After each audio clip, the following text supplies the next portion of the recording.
Las cardiopatías congénitas son defectos en la génesis del corazón o de los vasos que entran y salen de él, o de las estructuras que forman parte de los mismos. La incidencia en Argentina es de 1 a 1000 nacidos vivos y nacen aproximadamente 7000 niños al año con alguna de estas cardiopatías que requieren corrección temprana. Las cardiopatías congénitas son afecciones cardiovasculares muy frecuentes en la edad pediátrica que tienen una alta mortalidad, sobre todo en el primer año de vida, y su reparación temprana es el avance más importante en las terapias de estas lesiones para evitar trastornos fisiopatológicos crónicos, tanto en el corazón como en el pulmón y el cerebro. Es muy importante que las embarazadas se realicen los controles periódicos porque la ecografía y la ecocardiografía son estudios que detectan estas cardiopatías. Entonces ahí se puede realizar un diagnóstico prenatal con una derivación oportuna para que el niño nazca en un centro especializado donde pueda ser intervenido quirúrgicamente lo antes posible. En el caso de que esto no ocurra, el niño va a nacer y se van a enterar porque presenta una cianosis intensa con insuficiencia cardíaca, ¿sí?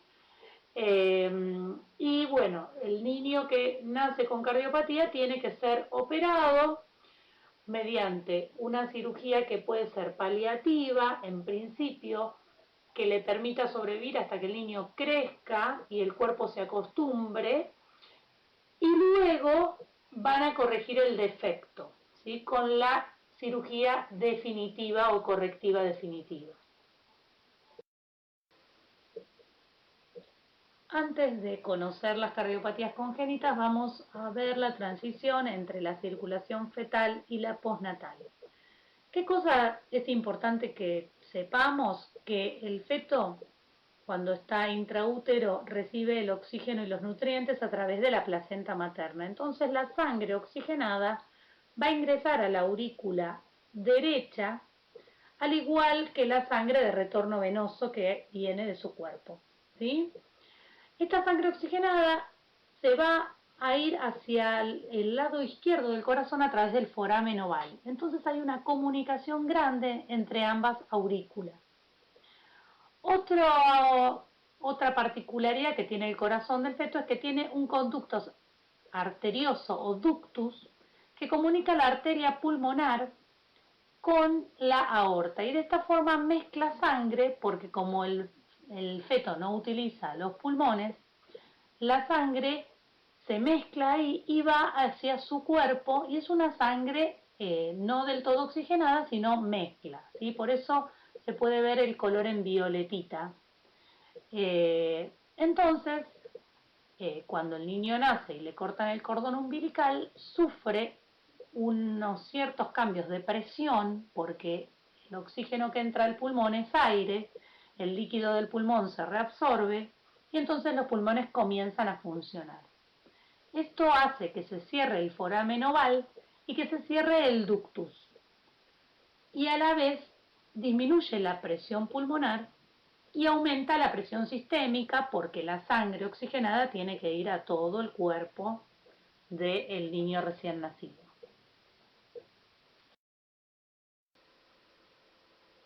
Vamos a conocer un poco las cardiopatías, sobre todo las más frecuentes. La CIB es la comunicación interventricular y es la más frecuente. Le sigue el ductus o ductus persistente, que es ese conducto arterioso que unía la arteria pulmonar con la aorta, que persiste. En tercer lugar, la tetralogía de Fallot. En cuarto lugar, la transposición completa de grandes vasos. Le sigue la comunicación interauricular y la estenosis pulmonar con un 7%. Y la coartación aórtica con un 6%. El resto son menos frecuentes, pero son graves, ¿sí? La estenosis aórtica, la atresia tricupídea, el canal AB, que significa canal atrioventricular o auriculoventricular, que es muy frecuente en los niños con síndrome de Down, y la anomalía total del retorno venoso.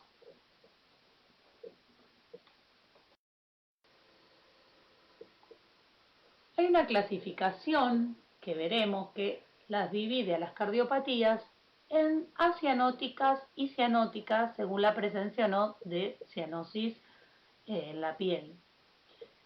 En realidad, vamos a ver que del lado de las acianóticas veremos a las que son comunicaciones, ¿sí? Y veremos a las que son estenosis y coartaciones, ¿sí? Y del lado de las cianóticas vamos a encontrar a la tetralogía de Fallot, a la atresia de tricuspidia, a la transposición de grandes vasos, ¿sí? Como las más frecuentes. Una clasificación según la fisiopatología las divide en las que tienen shunt izquierda-derecha y las que tienen shunt de derecha-izquierda. El shunt de izquierda-derecha tiene que ver con que la sangre, como tiene mayor presión del lado izquierdo y menor resistencia, por lo tanto del lado derecho va a ir de izquierda a derecha. En ese caso va a haber sobrecarga de volumen en las cavidades derechas, esto va a dar que aumente el flujo pulmonar con la consecuente hipertensión pulmonar y el corazón va a entrar en insuficiencia cardíaca. Si el shunt es de derecha a izquierda, va a haber cianosis que va a ser de origen cardíaco. Esto quiere decir que cuando el niño se esfuerce o llore, va a aumentar la cianosis y si le administramos oxígeno no va a mejorar la cianosis ni la saturación y en condiciones basales no va a presentar disnea.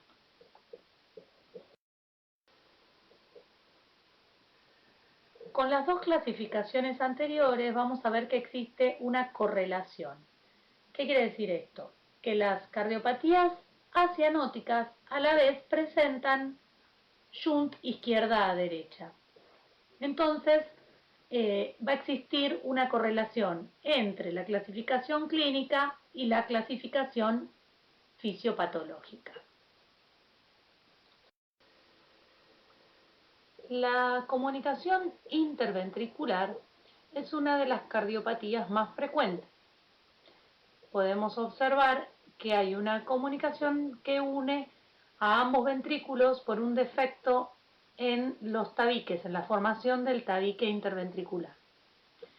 Entonces vamos a observar que hay shunt de izquierda a derecha y esa sobrecarga del lado derecho va a generar hiperflujo pulmonar con hipertensión pulmonar, hipertrofia de ambos ventrículos, aumento de tamaño de la aurícula izquierda y va a haber insuficiencia cardíaca congestiva.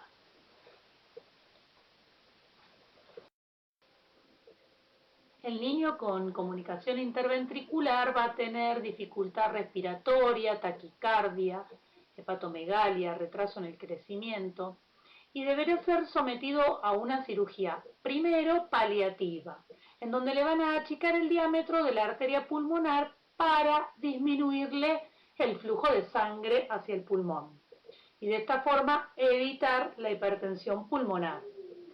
Luego de unos meses se va a realizar la cirugía correctora de la comunicación interventricular con un parche y se va a realizar a cielo abierto con bomba de circulación extracorpórea, es decir, que la sangre sale del cuerpo del niño y es oxigenada por una membrana que está fuera del cuerpo del niño y luego vuelta a ingresar, ¿sí? O sea que el corazón no tiene sangre durante toda la cirugía y es sometido a hipotermia profunda. Luego, de pasada la cirugía, se restablece la circulación previa calentada del corazón, ¿sí? Los niños que fueron sometidos a cirugía, ya sea por CIB o por las próximas cardiopatías que vamos a ver, pueden presentar la complicación de la insuficiencia respiratoria, van a requerir de respirador, de asistencia respiratoria mecánica, quizá algunos días, quizá un poco más, y van a necesitar de asistencia kinésica respiratoria. En este caso, nuestro objetivo es mantener la higiene bronquial, evitar la formación de atelectasias, ¿sí? Todo esto que va a ir en detrimento de la oxigenación. Y otra complicación pueden ser los aneurismas, los trombos, la embolia pulmonar, que está relacionada con los anticoagulantes que recibieron para ser expuestos a la bomba de circulación extracorpórea. La segunda cardiopatía más frecuente de las acianóticas es el ductus arterioso persistente, que significa que ese conducto que existe en la vida fetal persiste en la vida postnatal, ¿sí? Ese conducto es el que conectaba la aorta con la arteria pulmonar y es más prevalente en el sexo femenino 2:1. El ductus persistente tiene la fisiopatología del shunt izquierda-derecha, al igual que la CID, y los síntomas son similares, de dificultad respiratoria, taquicardia, hepatomegalia y retraso del crecimiento. Bueno, en la imagen de la izquierda podemos ver cómo el shunt es de izquierda a derecha a través del ductus persistente, ¿sí?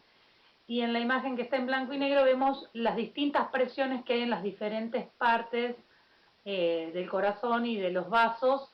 Entonces, por esa diferencia de presión entre la aorta y la pulmonar es que se produce el shunt. Para corregir el ductus arterioso se van a realizar cirugías que son correctivas, ¿sí? Donde se liga ese conducto, se cierra, ¿sí?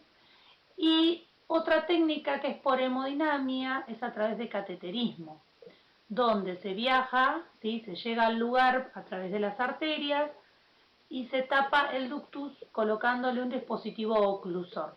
¿Sí? Vamos a encontrar que puede haber un coil, que es como un resorte que tapa y ocluye, o un dispositivo oclusor tipo balón. La comunicación interauricular es la comunicación que existe entre la aurícula derecha y la aurícula izquierda, que persiste luego del nacimiento y entonces genera shunt izquierda a derecha, con toda la fisiopatología del hiperflujo pulmonar. Va a dar cardiomegalia y hay que operar con cirugía donde se corrige colocando un parche cerrando esa comunicación. Y el propósito de la cirugía es evitar las taquiarritmias y la insuficiencia cardíaca.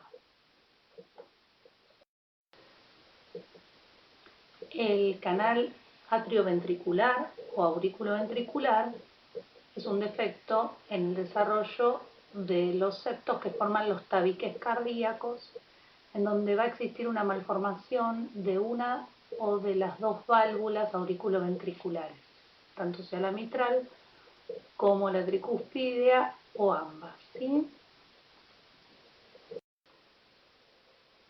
El 40% de los niños con síndrome de Down presentan cardiopatías congénitas y de este porcentaje el 40% son canal AB. Entonces es importante, bueno, saberlo porque también tendremos pacientes con síndrome de Down por otros motivos que no son solo por postquirúrgicos de cirugía cardiovascular. Y lo que tenemos que saber es que se corrige antes del primer año de vida y si no se corrige tiene la fisiopatología del shunt izquierda-derecha.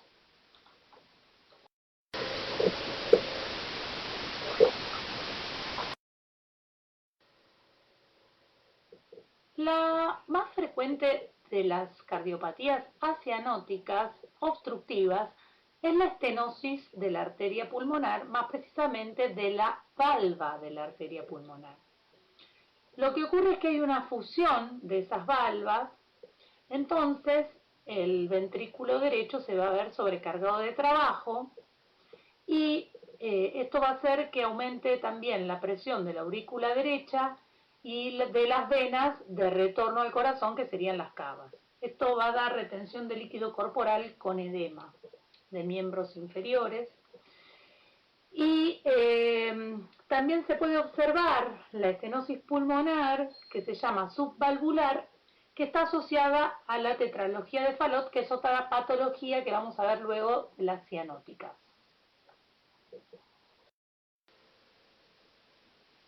Para corregir la estenosis pulmonar y permitir el paso de sangre, se realiza una valvuloplastía con catéter balón para dilatar el anillo. La estenosis de la válvula aórtica también es una fusión de las valvas de la válvula, ¿sí? Que lo que va a realizar es que la sangre no pueda pasar bien a través del orificio hacia la circulación sistémica. En la estenosis aórtica, la terapéutica consiste en la administración de vasodilatadores sistémicos para ayudar a la función del ventrículo izquierdo, ¿sí? Que tiene que tratar de vencer la resistencia de la válvula que está cerrada. Entonces, el paciente va a tener una clínica de fatiga al esfuerzo. Y las complicaciones son graves, las arritmias y la muerte súbita si no es tratado a tiempo, ¿sí? El tratamiento quirúrgico va a ser sustituir esa válvula con una prótesis.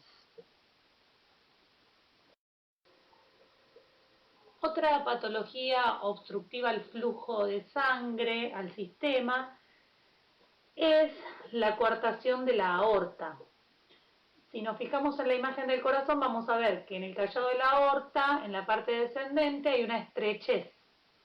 Eso sería la coartación. Esa estrechez se puede encontrar antes del ductus, entonces se llama preductal, o después del ductus, posductal, ¿sí? En general, la posductal no da problemas y entonces quizás se detecta en la adultez, y la preductal sí es más grave y el niño va a presentar ausencia o disminución del pulso femoral, puede presentar hipertensión arterial y cefaleas.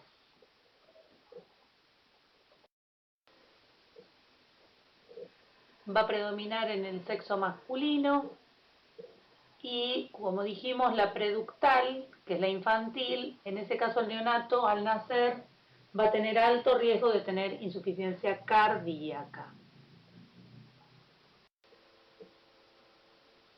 Acá vemos cómo sería la coartación aórtica, con una flechita en verde, está el lugar donde la circulación se ve frenada por la disminución del calibre, y la cirugía correctora puede ser por angioplastía, colocando un stent expansora dentro de la zona de menor calibre, o una anastomosis término-terminal, que sería que cortan ese pedacito y unen los dos cabos que quedaron en los dos extremos. Ahora vamos a ver las cardiopatías que son cianóticas.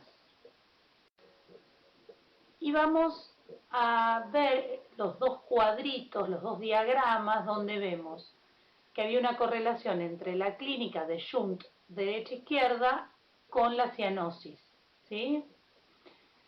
Acá lo que importa es que la cianosis es de origen cardíaco y cuáles son las cardiopatías cianóticas. Es solamente un repaso de lo que vimos al principio. Y la tetralogía de Fallot, que es una de las más frecuentes patologías cianóticas. Vamos a ver. La anatomopatología da 4 características en el corazón, por eso se llama tetralogía. Una es la estenosis pulmonar, que ya la vimos. La otra es que va a haber una CIB amplia, una comunicación interventricular amplia. El cabalgamiento de la aorta sobre la arteria pulmonar, que es otro defecto, y la hipertrofia del ventrículo derecho, que va a estar causada por el trabajo que tiene que hacer ante la estenosis de la pulmonar. Y como característica, la radiología ¿sí? Se ve el corazón con forma de sueco, de zapato, ¿sí? La punta apuntando hacia el lado izquierdo y el taco hacia el lado derecho. Y da también trama vascular de hiperflujo pulmonar. Todos los niños que presentaban esta tetralogía eran niños azules, por eso en el siglo XIX se describió como enfermedad azul.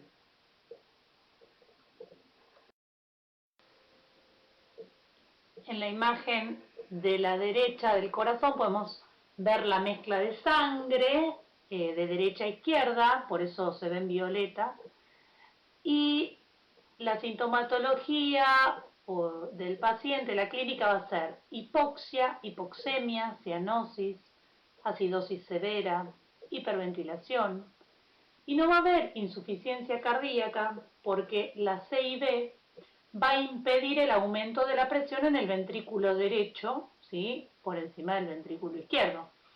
Entonces, lo que va a pasar es que va a ser cianosis sin insuficiencia cardíaca. Esa sería una de las características de la enfermedad. La cirugía en la tetralogía de Fallot primero es paliativa y luego reparadora definitiva. Primero se va a crear una fístula entre la aorta y la pulmonar y luego se va a reparar la obstrucción al flujo pulmonar y cerrar la C y B con un parche. Otra patología cianótica es la transposición completa de grandes vasos. En este caso, lo que va a ocurrir es que la arteria aorta va a nacer del ventrículo derecho y va a ser anterior. Y la arteria pulmonar va a nacer del ventrículo izquierdo y va a ser posterior, ¿sí? Y acá va a ocurrir que va a haber como dos circulaciones paralelas donde prácticamente no va a haber ningún tipo de shunt. Entonces lo que necesitamos es que haya algún sitio de paso de sangre de mezcla. Entonces, necesitamos que haya un foramen oval abierto, o una CIA o una CIB, o que el ductus permanezca abierto para poder sobrevivir. La fisiopatología de la transposición de grandes vasos es la cianosis, la acidosis y la insuficiencia cardíaca congestiva. Entonces vamos a ver un corazón agrandado, cardiomegalia, y vamos a ver un corazón a su vez en forma de huevo, ¿sí? Ahí en ovoide o corazón en forma de huevo. También va a haber trama de hiperflujo pulmonar.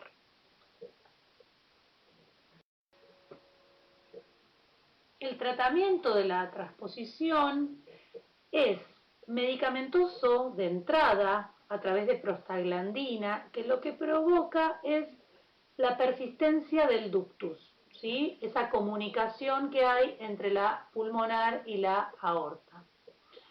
Y luego quirúrgico, con bomba de circulación extracorpórea, que se provoca, o sea, se hace una CIA a propósito para que haya mezcla de sangre, y también puede pasar la reparación anatómica de la transposición. Acá también pasa como en el Fallot, que quizá se necesitan diferentes tiempos quirúrgicos. Primero se hace una cirugía porque el cuerpo se tiene que adaptar a los cambios y luego se hace otra cirugía más adelante. Lo que ocurre en estos casos es que por más que le administremos al paciente oxígeno o FiO2 al 100%, no vamos a elevar la presión arterial de oxígeno, ¿sí? Por eso, cuando nos enfrentamos a uno de estos pacientes, no tenemos que ir a subirle el oxígeno para querer mejorarle la saturación de entrada, porque no lo vamos a lograr, ¿sí? Siempre tenemos igual que hablar con el médico tratante. Y Y la última cardiopatía cianótica que vamos a ver es la atresia tricuspidea. Lo que ocurre va a ser que no va a existir válvula tricúspide y siempre va a haber una comunicación interauricular. La atresia tricuspidea se puede dar sola o se puede dar acompañada o asociada a transposición de grandes vasos o a CIB. Y va a cambiar la clínica entre una y otra.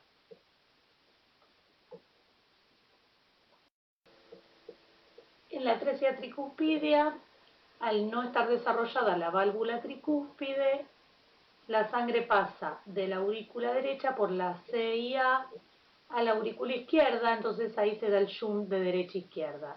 Y lo que va a ocurrir es que va a estar el ventrículo derecho hipoplásico porque no va a trabajar casi. Y va a haber una cirugía paliativa primero y luego una correctora de esta patología. ¿Por qué vimos las cardiopatías? ¿Por qué las tenemos que conocer mínimamente? Porque quizá nos encontremos con niños internados que fueron operados o que están a punto de ser operados y que no tienen la saturación esperada. Entonces, algunas cosas que tenemos que tener en cuenta es que, en general, la mayoría de estas cardiopatías tienen una saturación entre 85 y 90%.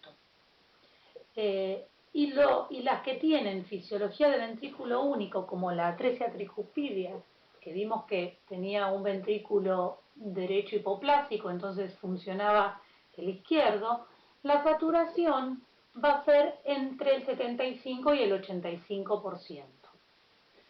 Otra de las cosas que tenemos que tener en cuenta es que el oxígeno es una droga, es un potente vasodilatador y en la arteria pulmonar puede hacer ese efecto y empeorar la insuficiencia cardíaca congestiva. Entonces, debemos ser cautelosos antes de administrarlo, consultar con el médico tratante cuál es la saturación deseada para el paciente y si no, ver cuál es la saturación esperada para cada cardiopatía.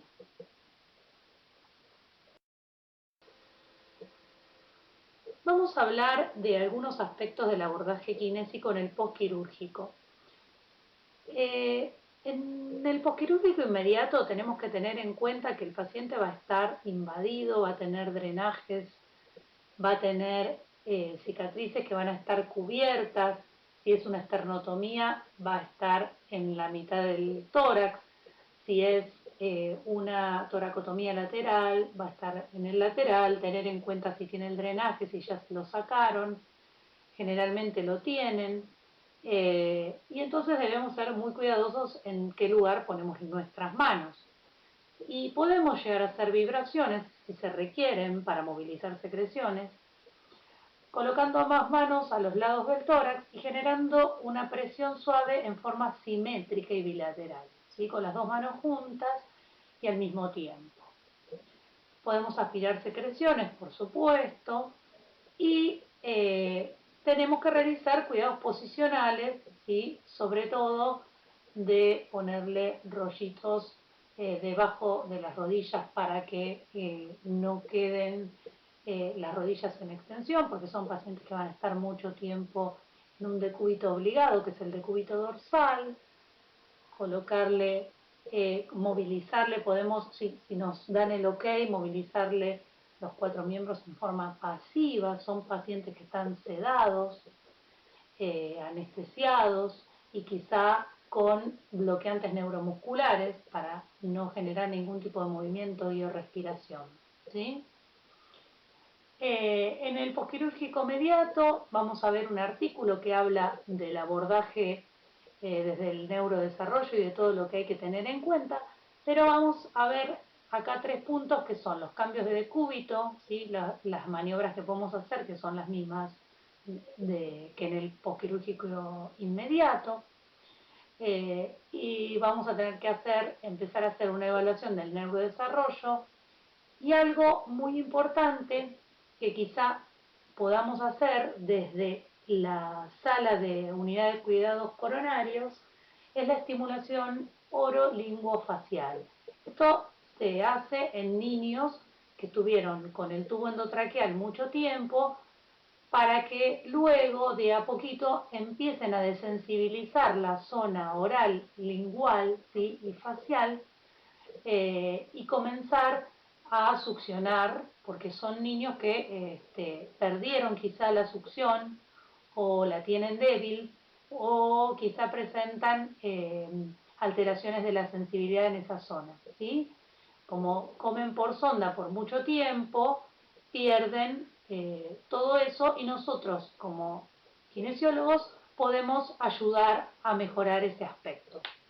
Bueno, espero que les haya gustado, quizá es una clase un poco larga o con cosas muy nuevas o cosas que no recordaban de, de el corazón, de la fisiología del corazón, de la anatomía del corazón, pero bueno, las alteraciones que se pueden dar en la formación del corazón son muchas, ¿sí? Acá vimos algunas que son las más importantes como para que ustedes las puedan conocer y saber de qué se trata, ¿sí? Bueno, nos vemos.